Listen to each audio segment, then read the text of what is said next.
ওফ, কি শান্তি এখানে। মানে কষ্ট করে আসলাম, কিন্তু এখানে আসার পর অনেক শান্তি লাগতেছে। কি আরিফ ভাই ছবি উঠবেন? আরিফ ভাই ছবি উঠবেন? ওকে, ওই পাশটাতে পানির স্রোত, চলেন ওই পাশটা একটু দেখে আসি।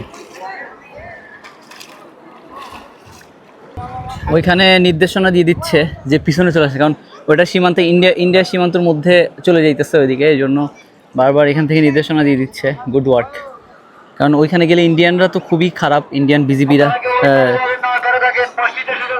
বিএসএফ যারা, এরা হচ্ছে খুবই খারাপ ব্যবহার করে এবং একটু সামান্য একটু ভুল হইলেই গুলি করে দেওয়ার একটা চান্স থাকে। তো আমাদের এইখানে একটু সাবধানতা অবলম্বন করাটাই বেটার। আমরা ওইদিকে না যাই, এইদিকেই থাকার চেষ্টা করি, সামনের দিকে যাই। পানির এই যত যাচ্ছি তত পানির স্রোত বাড়তেছে। ভালোই লাগতেছে, অনেক ঠান্ডা পানি, স্লিপ আছে।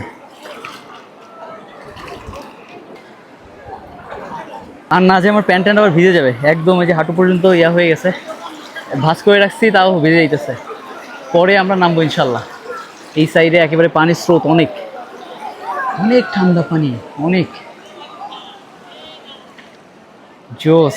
মাশাল্লাহ মাশাল্লাহ, আল্লাহর সৃষ্টির এটা। আমি এখানে আমার বড় হওয়ার পরে আমি ফার্স্ট টাইম আসলাম। অনেক জায়গায় গেছি, বাট এখানে আসা হয়েছিল না। এখানে আসছিলাম অনেক ছোটোবেলায়, যেটা আমার খুব বেশি মনে নাই। আব্বু যখন এখানে চাকরি করতো, আব্বুর সাথে আসা হয়েছিল।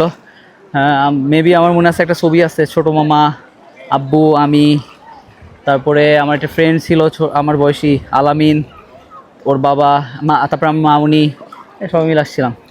পানি দেখি, অনেক ঠান্ডা।